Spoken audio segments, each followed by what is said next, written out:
Okay, everybody, this is the Redstone Wizard here again, bringing another Redstone 101 video. This time, we're going to do some circuits.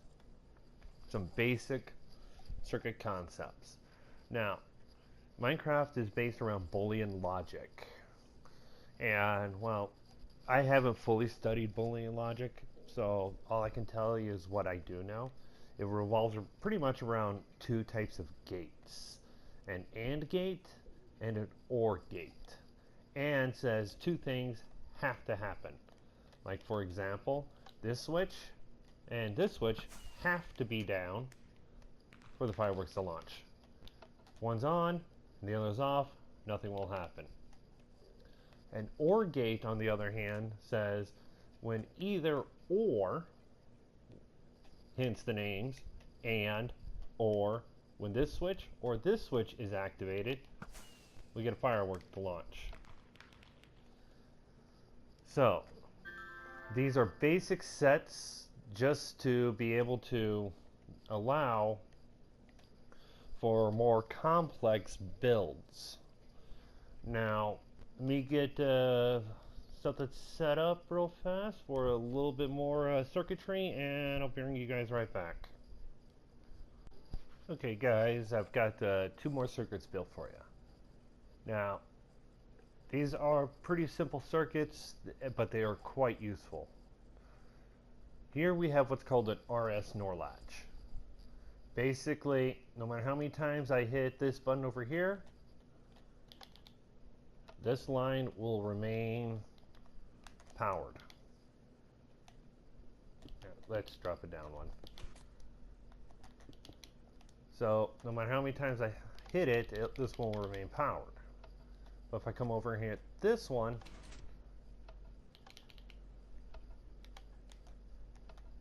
it will switch, and then no matter how many times I hit this one will remain powered also. So, it's a way to control things.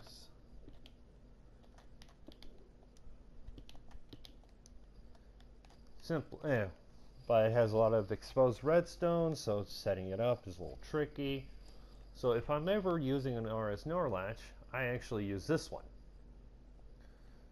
It is two droppers facing into each other with the comparator output on one, or you could do it on both. Throw one item in, and as you can see, this one has it. Push the button, it switches. Now I'm going to push the button again, nothing happened. It's a control device. It's either a yes or a no type thing. This one's on or this one's on. Many different circuits can be used with these. I prefer using this one. And then we have, this can be classified as a couple of things. I honestly prefer to call this a one-tick generator. Now, here we got a regular piston, and this one we got a sticky piston. With a regular piston, you need a gravity affected block, something to power the piston, and then a repeater to pull the output up. So if we push it, we get a really fast pulse coming out. Same thing with this one. Now, what's this used for is a T flip-flop. Now, here's just a basic T flip-flop. This block will move in front of the torch and be left. Because when a sticky piston gets powered with anything less than a 2-tick pulse, and that's 2 game ticks, or 1 redstone tick, it will leave the block behind. So, pulse it, there we go. Now, let me clear my inventory real fast, and let's grab some things here. Now this is actually another 1-tick pulse generator.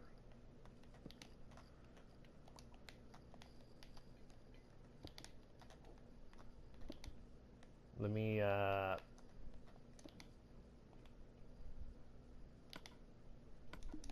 put something in there, and pulses. Let's grab a sticky piston just to show you guys it is a one-tick pulse generator. Oh. Oh, wait, no, this one's a monostable. Wouldn't pulse fast enough. But if I remember, if we take an observer, place it here, with this setup, it creates two one-tick pulses, because that's how observers work. But you can utilize this and make it for monostable. This one's a rising edge, which it means on the top of the button press it goes. Falling edge can be done the similar way. Just let me grab this torch here. And a button.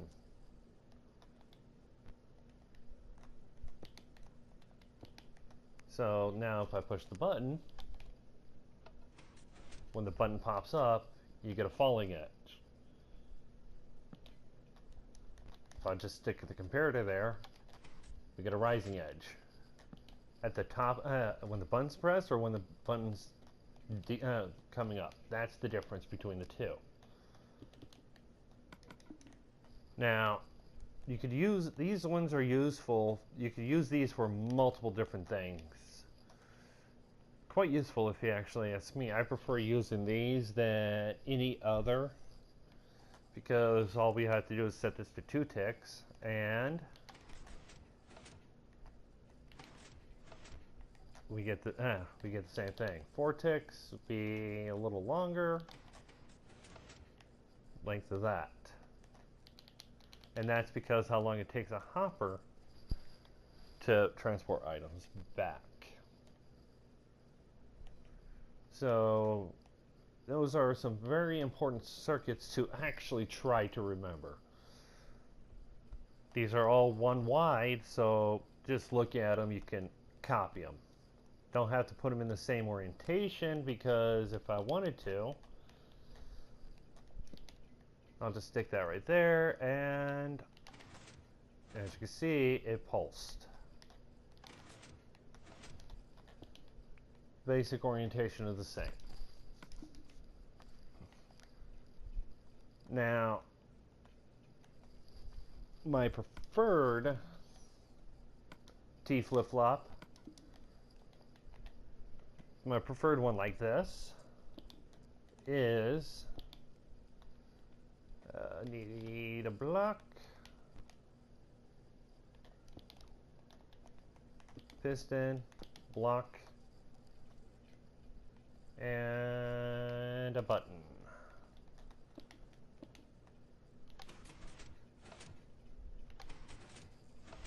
Rising edge, falling edge, rising, falling. It does the exact same thing.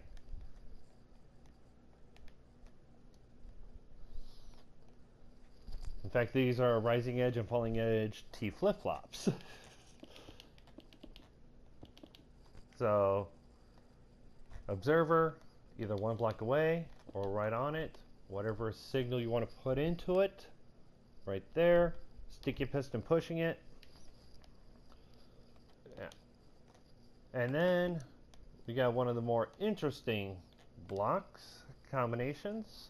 And yes, this is actually a block combination. It's called, this is what we call an old school BUD, a block update detector. So if I take this button that's down here and place it, it pulses. I break it, it pulses. Now there's many other ways of doing it. I break it, it goes that way. You can actually use, whoops, wrong one, normal pistons for this too. But with the normal piston setup, because I usually, whenever I do this, I always, because I use glass. To make a bud, it is a piston, a block, and a redstone block on top. So I'm just going to do a 2 high, and then we go 1, 2, 3, because we don't need that. And now we need to get an observer.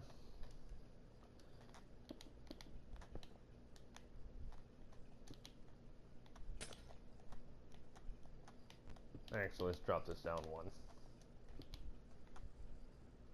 1. And place a normal block. And now,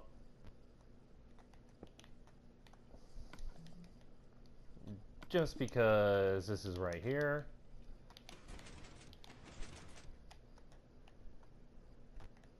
in fact, we don't even, as you can see, it's pulsing and going. That's actually pushing it down. And that's because of the observer update.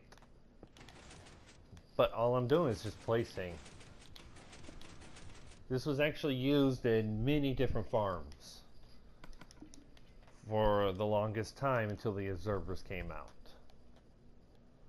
Still used in a few, but you don't see it as many. Now, yeah, give me a moment because I'm gonna build another set of circuits for you. So I'll be right back.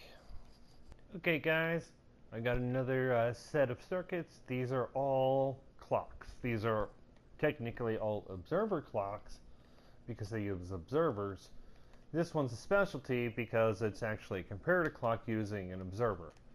Now in here I've got 64 full stack. I just got stacks of arrows in.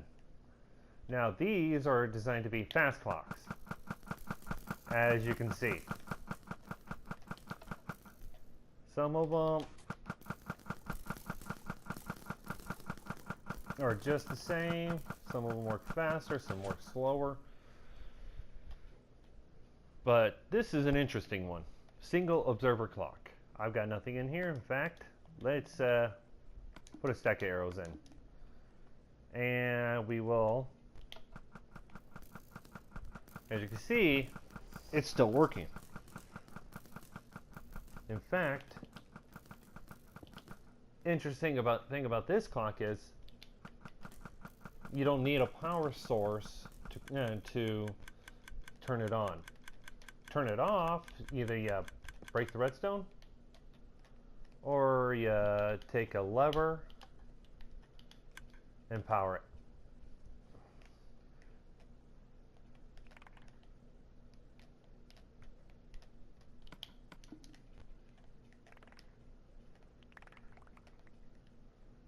Yeah, these shoot arrows fast and a lot. But that's not the only reason why you use these. You use these for farms like a tree farm, a fast micro farm. But yeah, that is the important thing, is to understand how clocks are. Different types of clocks. Like you've got, clear my inventory real fast. You have what's called a repeater clock. In fact, the easiest way to start a repeater clock is like this. Okay. We have a repeater, a repeater, a repeater, repeater. Now these will all go in only one direction. So, pretty fast. Whoop.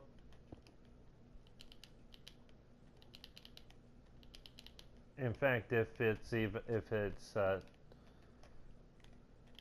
too slow with these type of clocks, it will cause it to hold, especially as you try to adjust. But you can adjust it within reason. So yeah, these ones you either have to have a piston that puts a block in the way or removes it or something, because you do this off of a short tick. I don't recommend these clocks for anything, but it is useful to understand that you can create a clock inadvertently that way, as long as they're going in the same path, cycling through a path, like a clock, hence the name. But let's see here, but probably the best, well, I would consider it the best clock, would be it's more called a timer, but it's still a type of clock.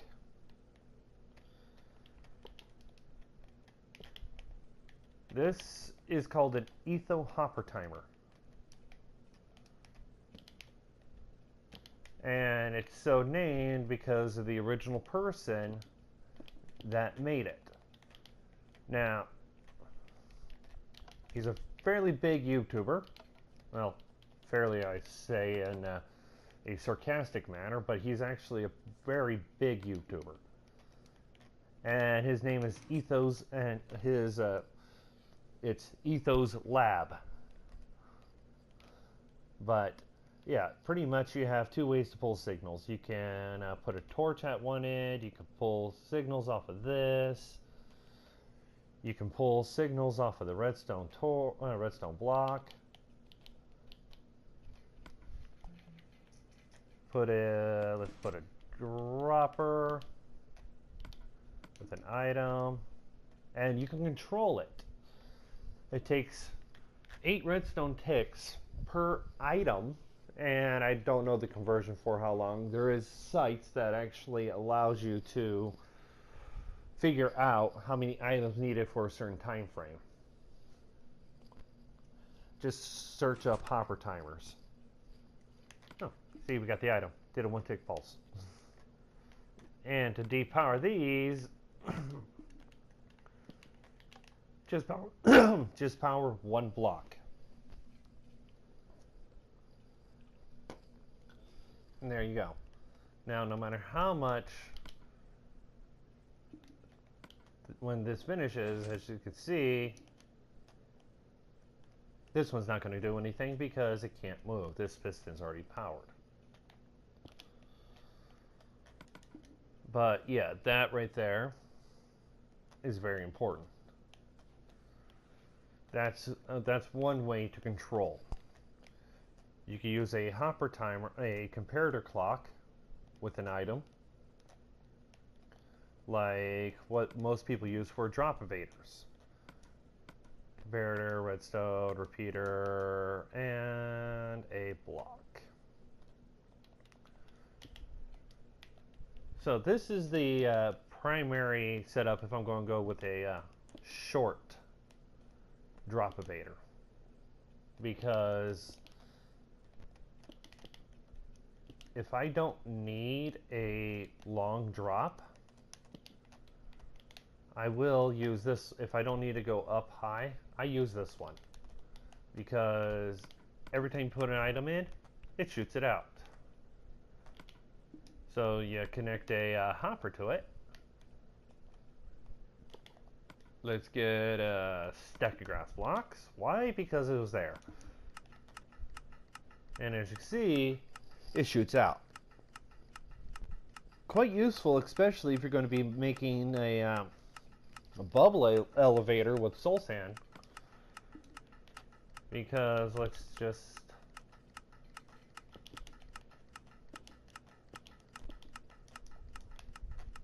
let that finish. Now let's switch this to glass. Take all of these.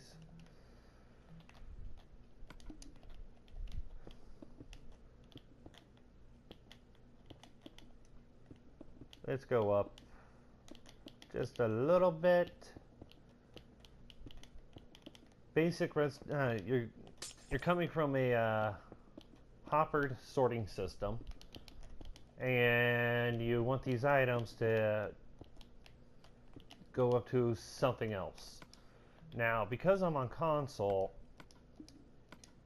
this works. If I don't know about Bedrock, and I know for sure Java can't do this, but where's my soul sand? That's a full bubble column. So let's throw those in, and as you can see, they're all coming out.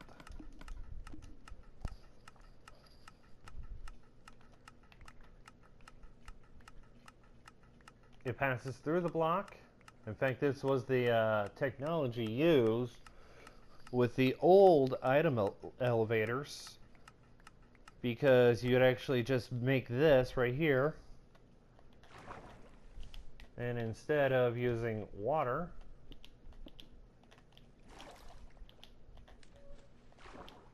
and honestly, I don't know if it's going to work, but this is the old style.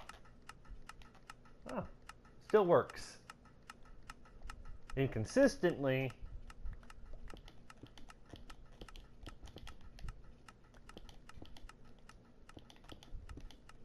Let's grab these ones. These ones. But as you can see, they're actually glitching through the blocks. Looks cool. Put a water stream here. Put it go into another thing. But yeah, this was the old style. Now they use bubble columns. Everybody uses bubble columns or drop evaders. Now, I'm going to take a few moments to think of the next set of important circuits to use. So I'll be right back. And also I'm going to get it built. Okay guys, I'm back, and this next circuit is actually a feature that is quite useful. It's actually movable, what I would classify as movable redstone.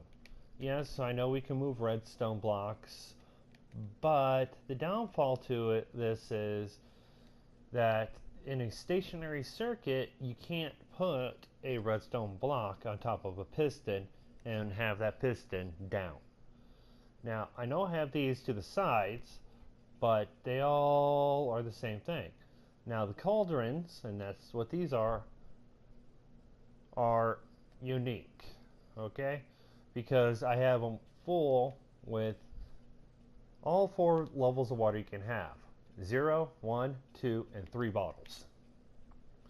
Now, the observer, you move it, it creates 1 tick pulse. That's its advantage. A 0 filled cauldron, move it, doesn't put a comparative signal out. So yeah, that won't activate. This one will do a signal strength of 1, signal strength of 2, and a signal strength of 3. So this one being at 4 won't do anything. But you can control how far you get your redstone signal to go. Now, the thing you got to remember is redstone has only 2 states.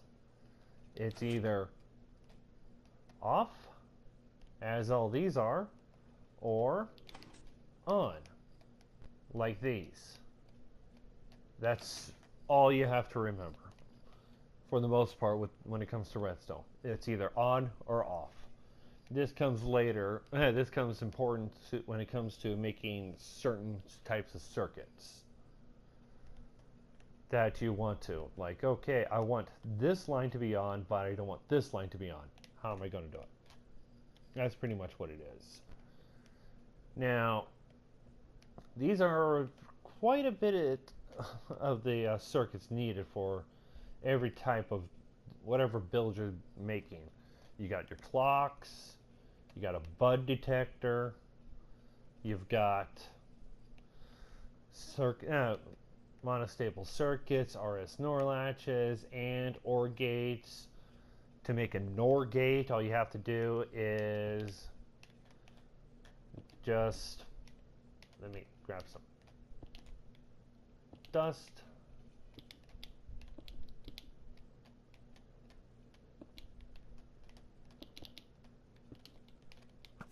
There. NOR, pretty much. It's a reverse. It's a reverse OR gate and a NAND gate. It's pretty much just a reversed AND gate. So like I said, these two circuits right here, the AND and OR gates, are very important. RS NOR latch, locking control. So you have a secret entrance. Once you push the button, secret entrance opens. And then when you walk back in, you push it, secret entrance closes, and no one else can follow you in. Now there's ways to create a special signal to power this block here, but that's just finagling the Redstone to do that. Silent RS NOR latch, in fact, extremely compact. One-tick pulse generators. Monostable circuits. This one could be rising or falling. Same thing with this, but this is that's special. Bud switches, which are always fun.